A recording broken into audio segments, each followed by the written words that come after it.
Open heart, open mind. Welcome to the Satwa channel, an online official platform of the Satwa project. Myself Samiksha, and I'm from Satwa Youth, an online program also initiated by the Satwa project.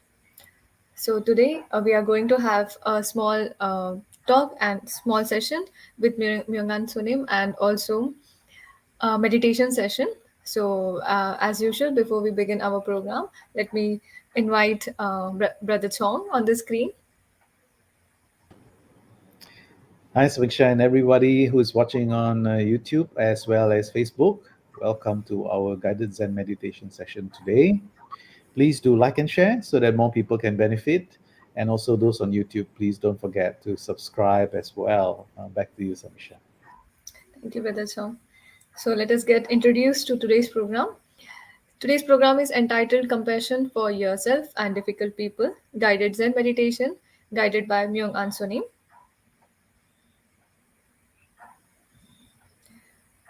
So we will have a Dharma talk and a Zen meditation. So as we do always, let me introduce you to our speaker today, Myong An Sunim, Zen monk, Kuan School of Zen, advisor of the Sattva project. Myong An Sunim, usually called Sunim, was born to a Chinese family in Malaysia in 1959. He received his education in the UK, culminating with an MBA and worked in finance. Sunim met his teacher, Zen master Cheung Shan, in 1992. He became a monk in 1997 and spent the subsequent 16 years in Korea on intensive Zen retreats. He received Inca, the authority to lead retreats and teach Kong An in 2015. Sunim has over 30 years of meditation experience and teaches in Penang and internationally. His teaching approach combines the wisdom of the ancient teachers with the science of meditation to arrive at ways of practice that are well suited to our contemporary lifestyle. Thank you very much for joining us today, Venerable Sunim. Hi, Samisha. Thank you very much for the very kind introduction. So tonight we're going to talk about compassion for yourself and difficult people. But before we discuss that topic, I'd like to do a short practice, and I'll guide you through this Zen meditation. And in this practice, I'd like to emphasize on trusting our breath. So the first time that many people really notice their breath is when you first meditate. And it's not that we're unaware that we're breathing. We're generally aware of it, especially when we can't breathe, like these days when there's a bit of a haze, then you can sometimes even smell the air, find it difficult to breathe. But when we actually sit down to practice meditation, then the breath comes into sharp focus. And then we can get too fixated on our breath. We wonder if we're breathing correctly. Are we breathing slowly enough? Are we breathing deeply enough? Or, we have all these kind of ideas in our head on how our breath should be. But actually, it's very simple. Just allow your body to breathe and trust your breath. If you're breathing, you're already more than 50% there in meditation. So, if you fixate on it too much, then you start to have this inclination to try to control your breath. And then you're already setting up an obstacle for yourself. This is how my breath should be or should not be. So trust your breath, trust your body, because it has been breathing for you since the day you were born. So I think your body is more expert. Okay, so trust it and just be aware of it. You don't have to control your breath in any way. Just be aware of the sensation of your body breathing. That means, how does it feel? Not how you think it feels, but actually connect directly with the feeling of breathing. So follow the sensation of your body breathing in and breathing out. And if you do this without putting any expectations on how your breath should be, you just trust it, then it will settle into a natural rhythm by itself after a while. So you don't have to worry about breathing. As long as you're breathing, you can meditate. I mean, you're alive basically. Everything's breathing except for when you're dead. So learn to trust your breath. So let's remember that tonight. Just all you just have to do is just be aware of the breathing of the breath. And whenever your mind wanders off, which is totally fine, it's totally normal. Even the best, most experienced meditators will have mind wandering. It's just that they will become aware of it quite quickly and then come back to the breath. So that's the practice. Be aware of your breath, and when you notice your mind has wandered off or you've been distracted by sounds, images, or thoughts, just come back to the sensation of breathing. That's all. Don't put any stress or pressure on yourself. It's actually, meditation is quite simple. It's only our minds and our thinking which makes it complicated. So, with that, let's begin. Find a comfortable, upright, alert posture for yourself. You can close your eyes or leave them open if you prefer. If your eyes are open, just open them very little, very slightly, and gaze downwards with a soft focus. And then allow yourself to settle in to this meditation with the next few breaths, allowing your body to breathe itself. Notice the sensation of breathing in and the sensation of breathing out. You might feel it at your lower belly, your chest, the nostrils, or the back of your throat. Wherever you feel it most prominently, allow your awareness to rest there and just try to follow your breath as best you can. Breathing in, breathing out. And whenever your mind wanders off, gently guide it back when you notice that happening.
So, taking your time,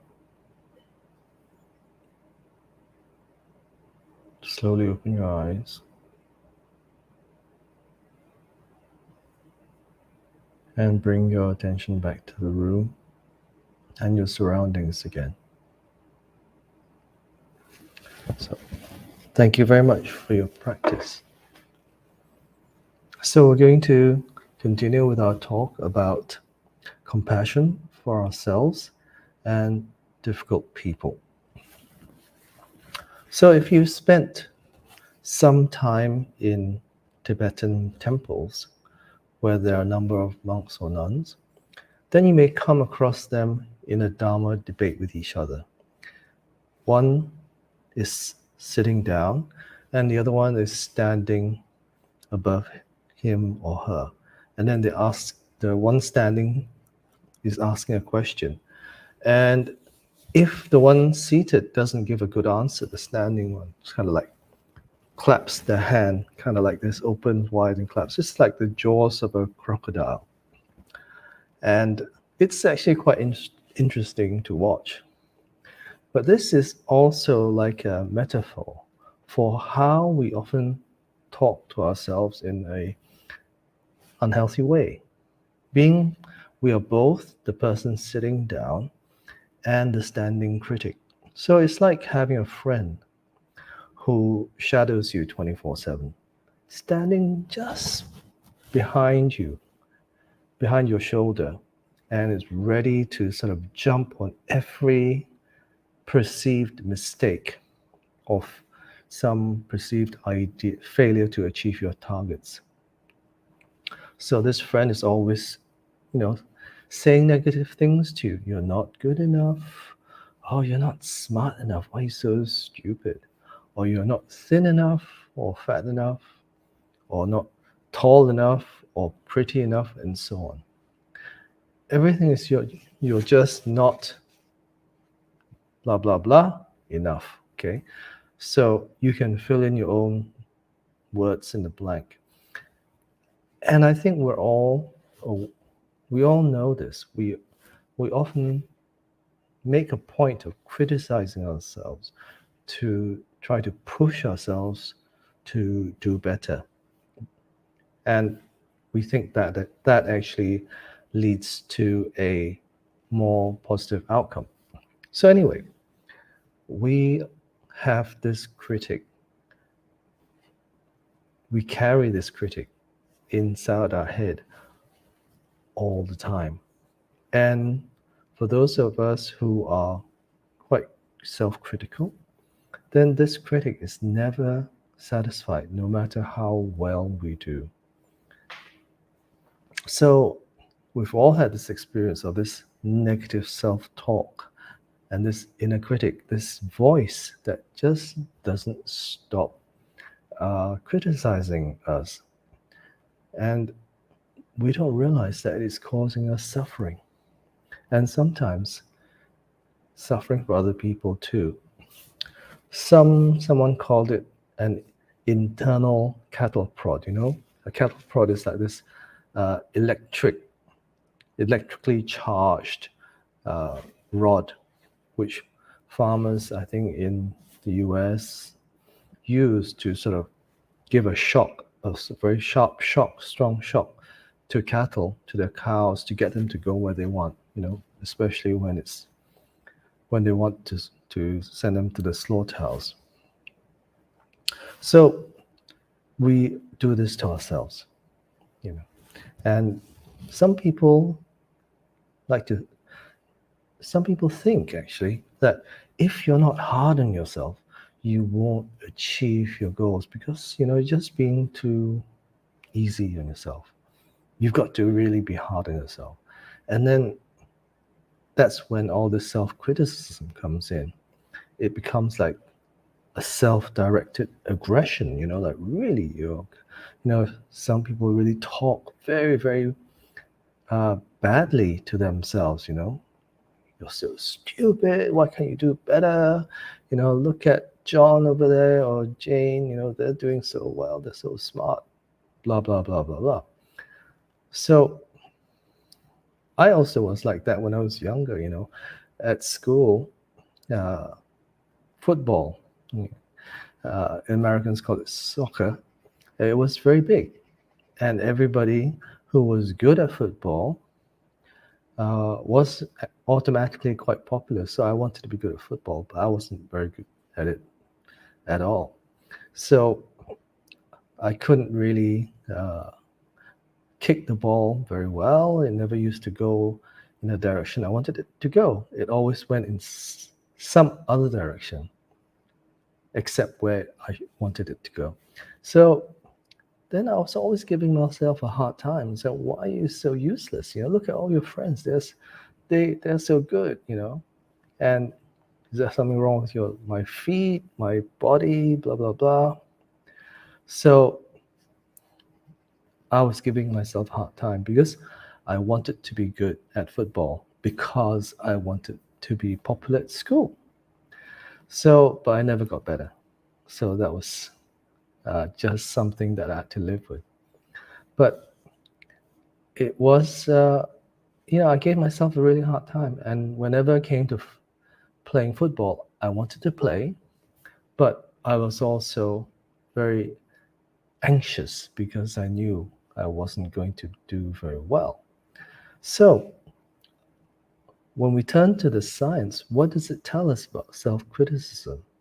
What actually happens when we subject ourselves to this self critical self talk? So, every time we make a mistake or we fail at something, and we come down hard on ourselves, "Oh, why are you so stupid? Why did you say that?" We feel threatened. It's a threatening thing. It's an aggressive threatening thing. And when that happens, we automatically go into this uh, flight, fight, or freeze response. This is the evolutionary response for when we feel threatened, and it just comes automatically. So then we just end up in this fight. We fight ourselves. We're threatening ourselves, and our body responds in the same way as when we face an external threat. Like maybe a big dog or aggressive dog is barking at us. So our stress goes up. Then, not only that, but with this stress response, this fight, flight, or freeze response, all our attention narrows.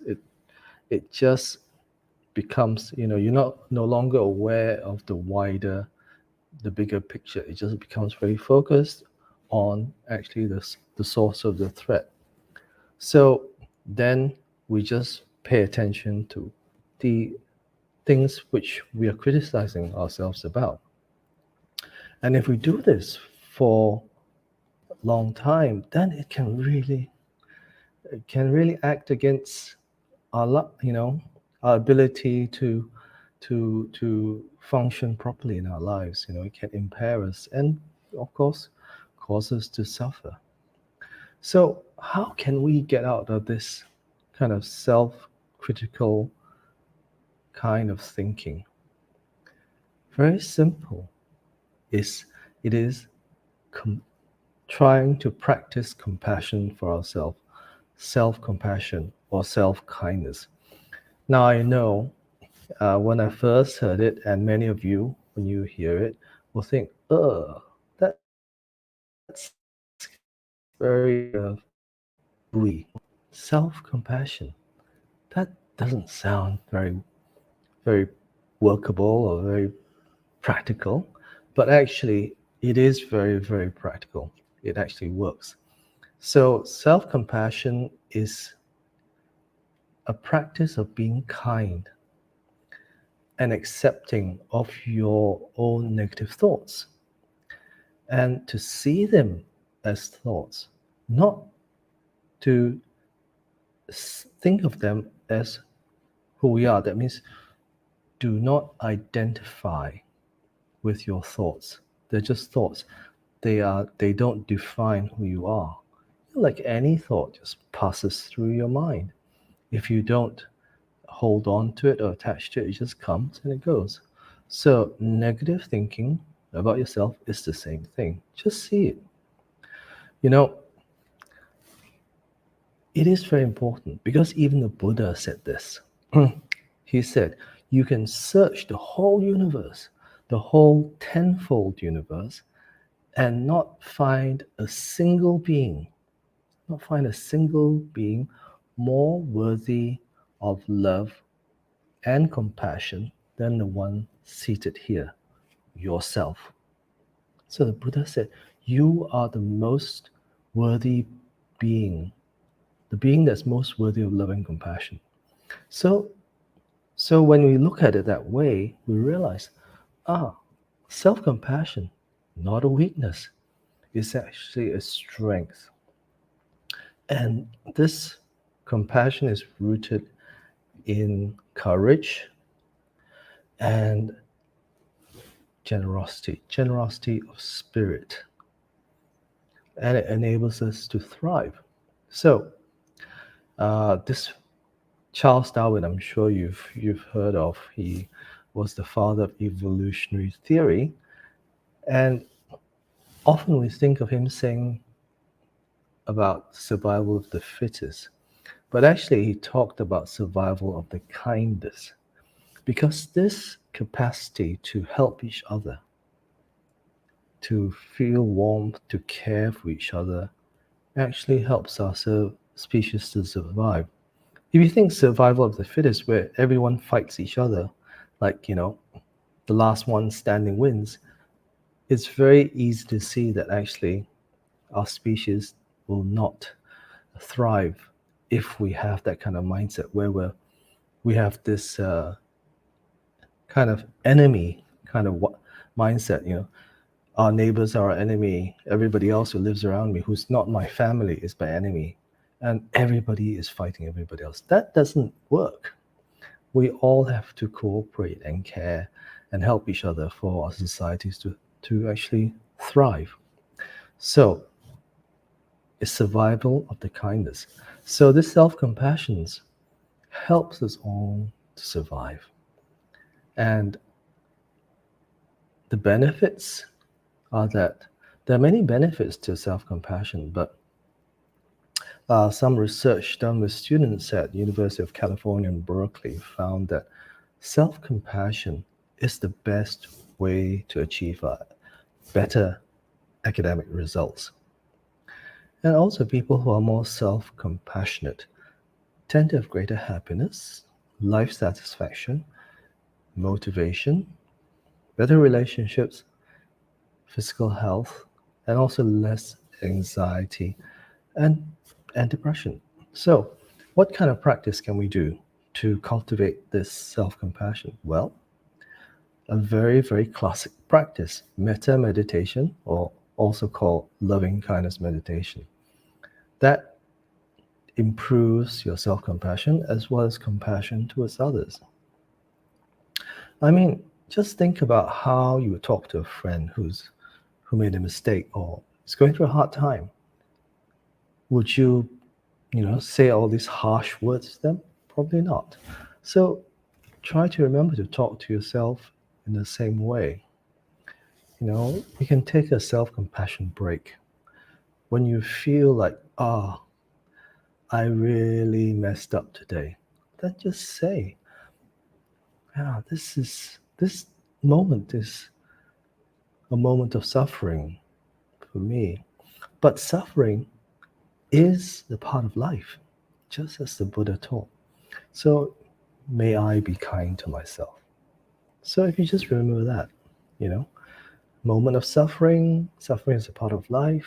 Let's be kind to ourselves. So you have to learn to be compassionate to yourself before you can be compassionate to other people, especially difficult people. Okay? So, because if you can't, then difficult people, you just end up like, I hate you, or I really don't like you. So, there's in life, you're always going to encounter difficult people. So, how do we learn to deal with difficult people? It can be relatives, can be difficult, co-workers can be difficult, customers, suppliers, your boss. You know, everybody can be difficult. So we would definitely like to avoid them if we could. And some people, that's their strategy, just like not and not try their best not to get into any situation with difficult people. But we can't. So that's a fact of life. And so how do we approach dealing with how we feel about difficult people? Obviously they make us feel anxious.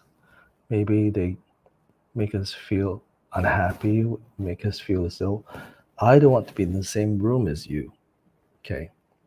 So this is what the Dalai Lama said. If you can cultivate the right kind of attitude, then your enemies are your best spiritual teachers because they provide you with the opportunity to enhance and develop tolerance, patience, and understanding.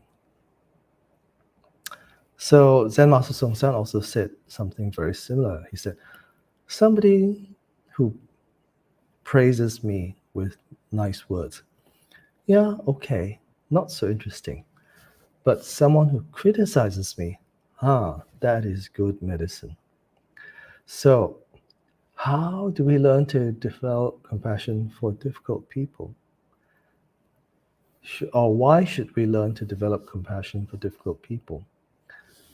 Well, there's actually a very profound implication for our own happiness if we can generate compassion for difficult people. Firstly, if we hold resentments, we hold grudges. Like sometimes you might do, and these grudges like last for years, and after a while you just can't remember what it is, but you just don't. For some reason, this person did something to you which you resent. And what it does is that when you do that, it really narrows your field of awareness. You're just like, you're not aware of so many things anymore. It just becomes very narrow.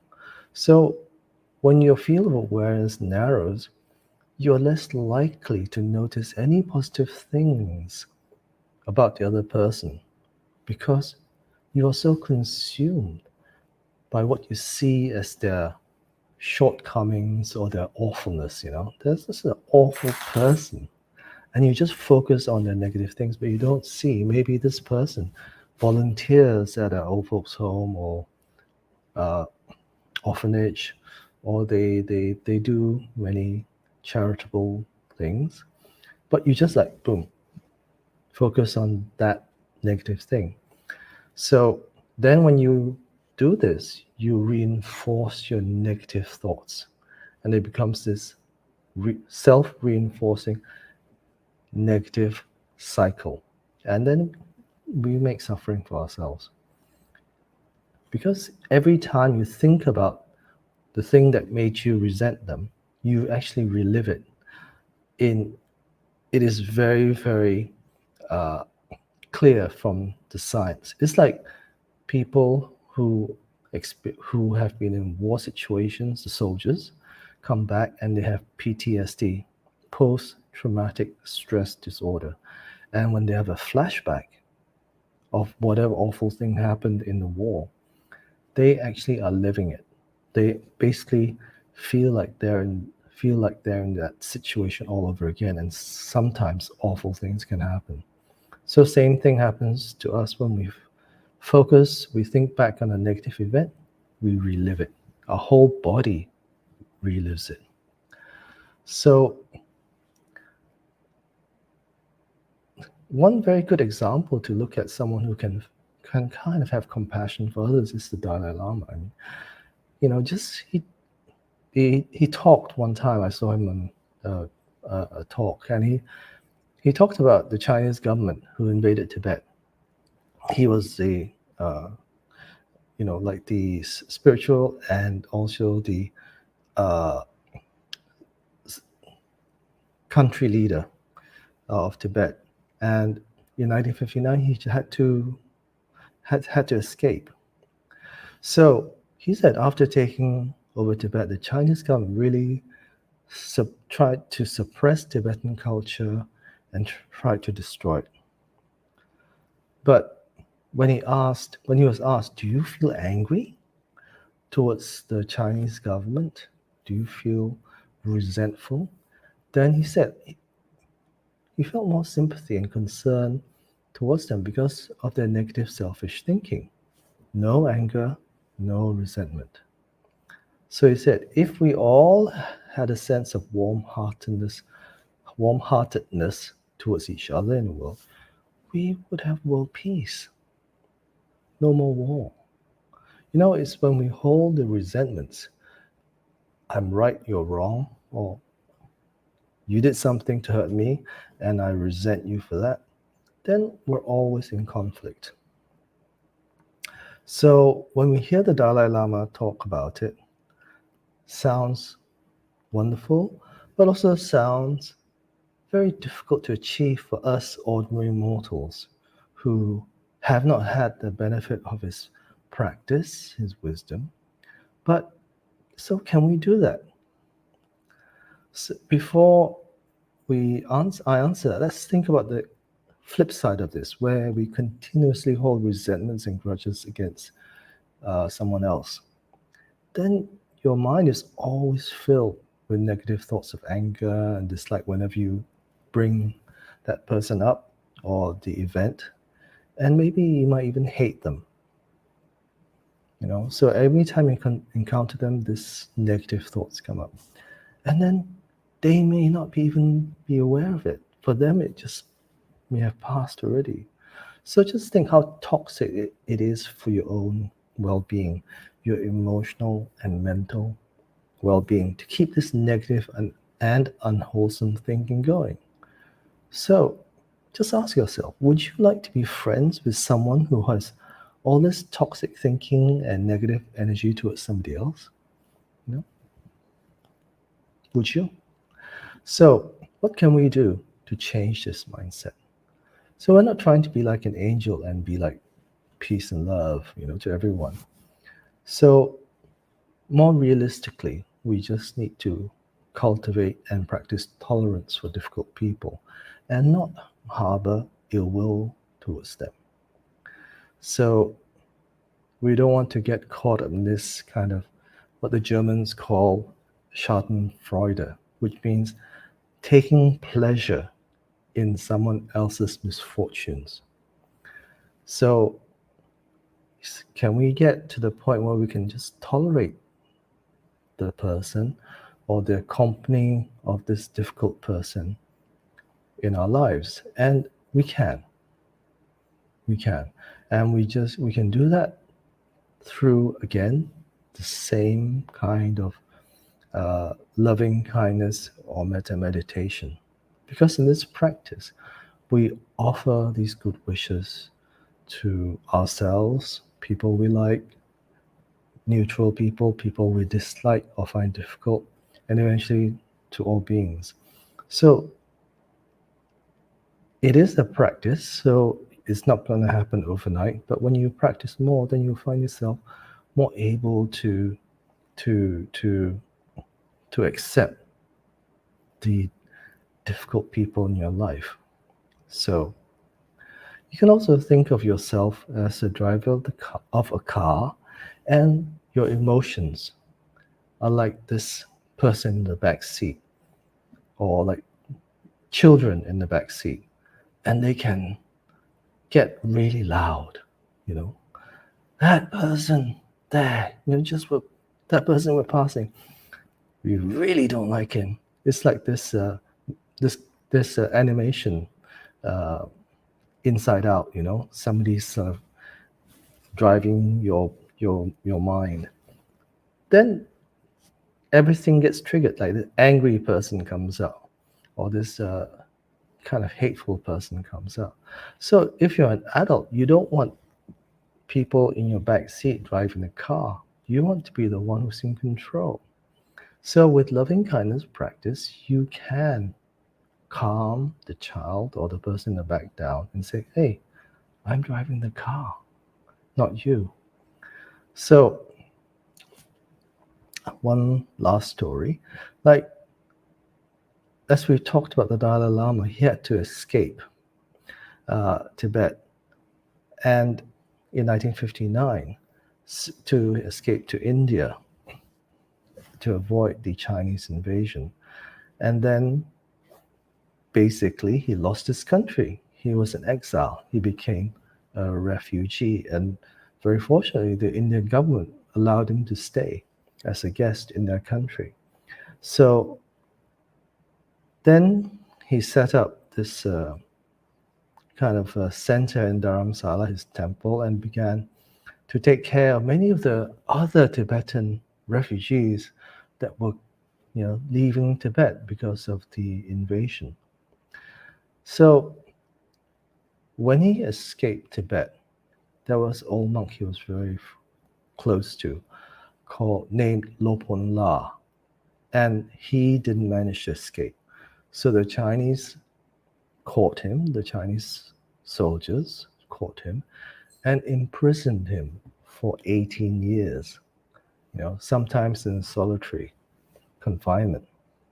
So when they finally released him, he escaped to India. So for 20 years, the Dalai Lama had not seen him. But when they met, the Dalai Lama saw him, and he looked not much different.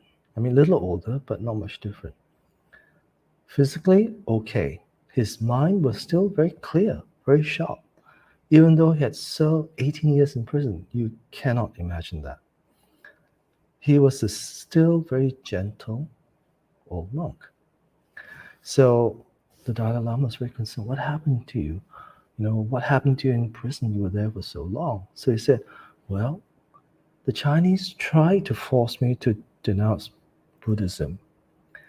They tortured me many times. So then the Dalai heard this, very sad. Then he asked, were you ever afraid? Were you afraid for your life? Were you afraid that you might die? Then Lopon La, this old, kind old monk, said, yes, there was one thing that I was afraid of. I was afraid that I might lose my compassion for the Chinese. Okay? That is so profound and so moving because he had such a depth of compassion that he was able to see past the awful things that the Chinese were doing to him in prison and still have some sense of compassion for them. So that is, of course, through a lot of practice, but you can see where this practice of loving kindness and compassion towards others can actually take you. So it is a strength, not a weakness, to have compassion for others because it can give you the ability to withstand a lot of hardship. So, just to recap, self-compassion is a strength, not a weakness, and we have to learn to be compassionate to ourselves because, as the Buddha said, you are the most important person, most worthy of love and compassion. And then, if we have compassion for ourselves, then we can have compassion for others as well, even the difficult people in our lives. Okay, so that's all for tonight. I hope that we can learn to practice a little bit of compassion to begin with for ourselves and for others, and move on from there. Okay, so thank you very much for listening, and if you have any questions, please do ask. Thank you. Thank you so much, Venerable Sunim, for that wonderful meditation session. Yes, we do have some questions from our audience. So, the first question is, can we trust anyone or we simply have to rely upon ourselves for everything? How about trusting a teacher or guru? Um, so I assume that you're talking here about practice. Okay, rely upon ourselves for everything. So I think we all know that human beings are very, very smart. Okay, but we need support from when we're young. If you look at animals, okay, like dogs, cats, horses, they after they're born, after about 6 months or so, they know how to do stuff for themselves. They know how to find food. They know how to eat, etc. They don't depend on their mother or father anymore. But human beings, you know, even after 10 years, you still, Mom, where's the food? You know, we depend on our parents and our teachers for many, many years, okay, until we know how to take care of ourselves to actually survive independently without needing their help. But even that is not really independent because we depend on others too, our friends, our family. And so in spiritual practice, it's the same.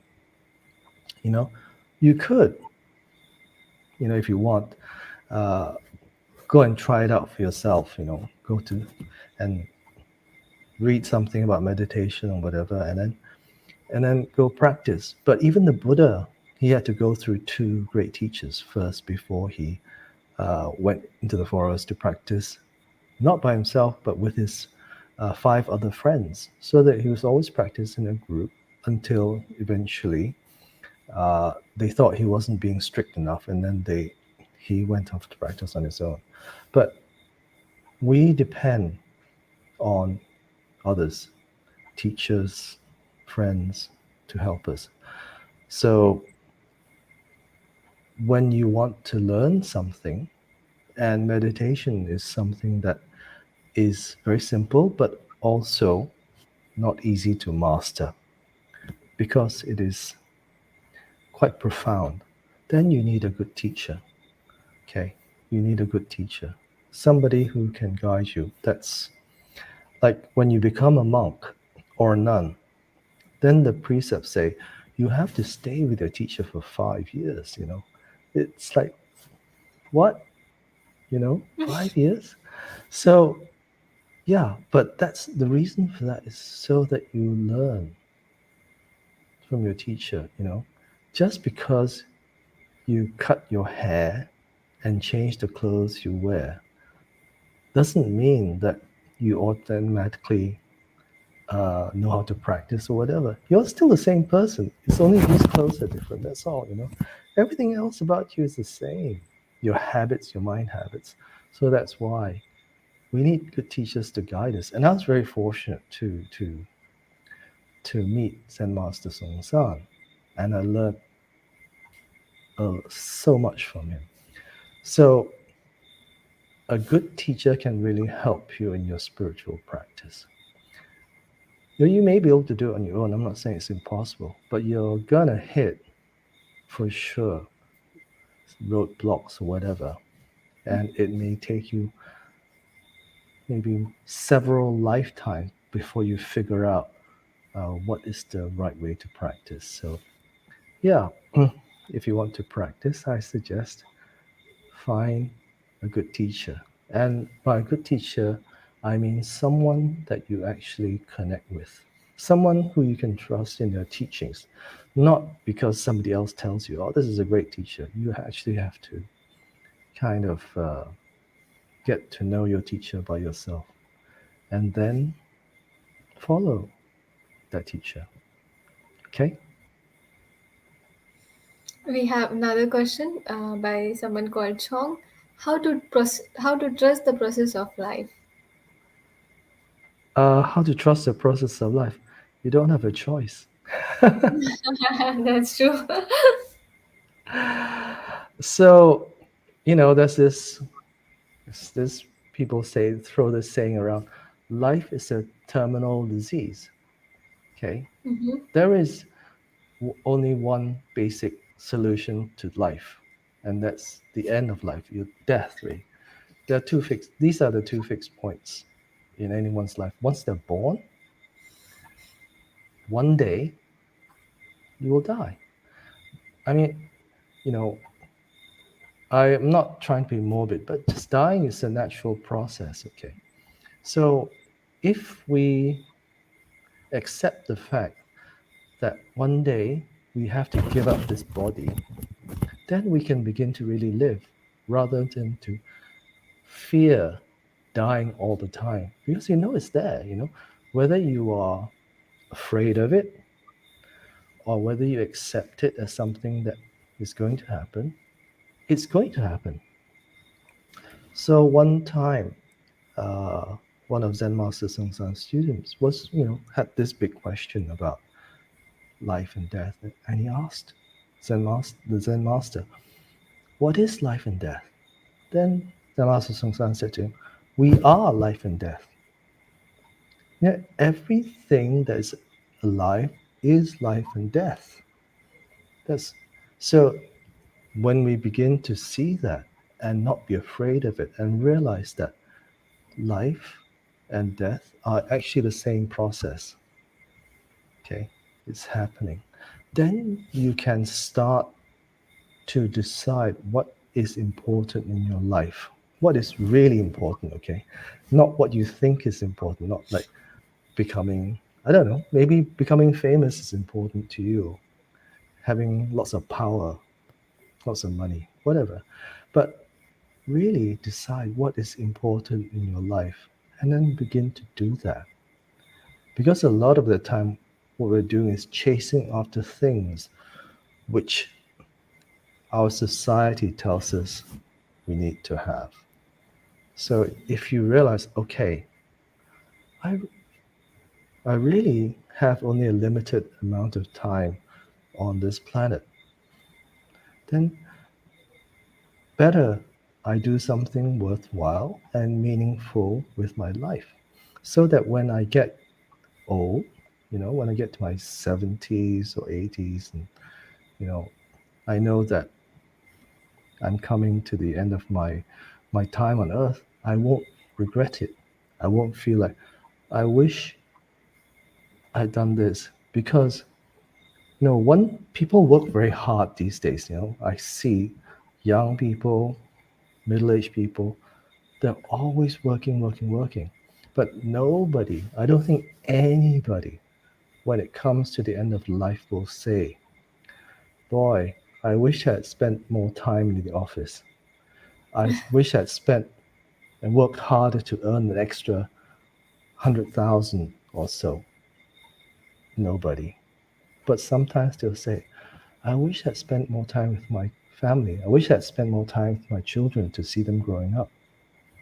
So when you accept that we have, you know, our life is not actually that long. It may seem very long when you were young.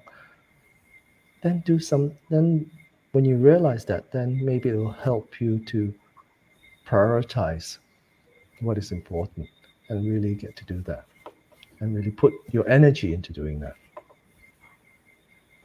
Okay. Thank you so much. We have one last question from Wei. How to practice warm heartedness with difficult people? Well, you're not going to do it just like that straight away. Mm-hmm. It is a practice, as you say. It's a very good question. We begin by doing this loving kindness practice. So, or metta meditation. Some people know it's metta meditation. So within this practice, you gradually, you know, you work up to it. It's like you can't run a marathon tomorrow. You have to train. Unless you're super fit, which you may be able to do it. But you have to train, you have to work up to it.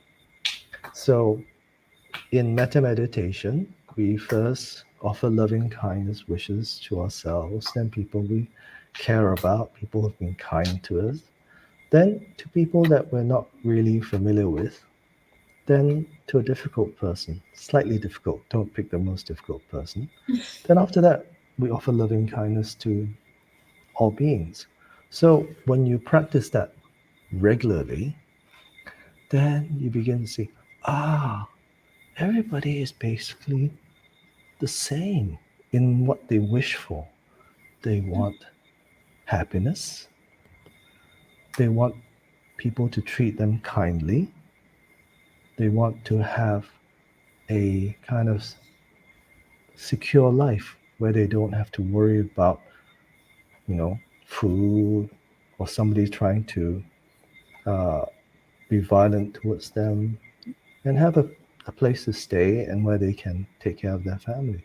So when you start to practice that, you begin to really see that we're all interconnected. We're all basically the same in what we want. How many people want to like go out and beat somebody else up all the time? Nobody, you know. So then when you see that we basically have the same kind of intentions or wishes for a good life, then you can see actually we're not so different. Then you can start to have a sense of warm heartedness for difficult people because you may not know their full story, but they also have their own struggles. But if you realize that, I have my struggles too, so somebody else must have some struggles, whatever it is, you can start to have empathy for that. And then this warm heartedness will develop. Okay. So, but very important, it is practice. You can't do it overnight. It's a gradual practice. And then when you do practice, you'll see the results for yourself. So it's all about practice. Thank you so much for those Okay, insightful answers. sure. So, before we finish our program, we have some announcements. Okay, so we are going to have a dialogue session in the daily Dharma series, which is entitled The Victorious Enemy, Part 1. It would be on 23rd of April.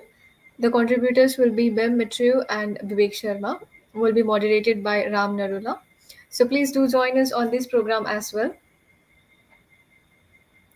So yes, I would like to Yeah. invite Venerable Sonim to please recite the 48 vows. So before we finish tonight, can I just uh, do some publicity for those people who might want to practice meditation during the week? So you can Sure, sure.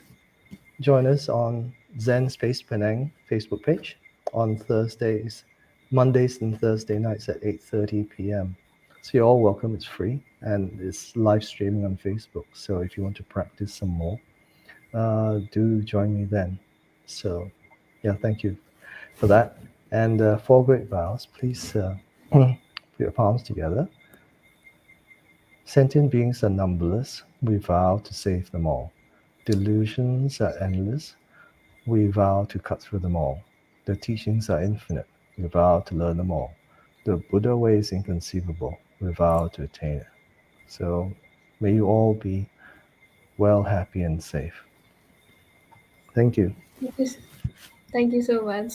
Thank Okay. you everyone for Thank you. joining. Bye bye.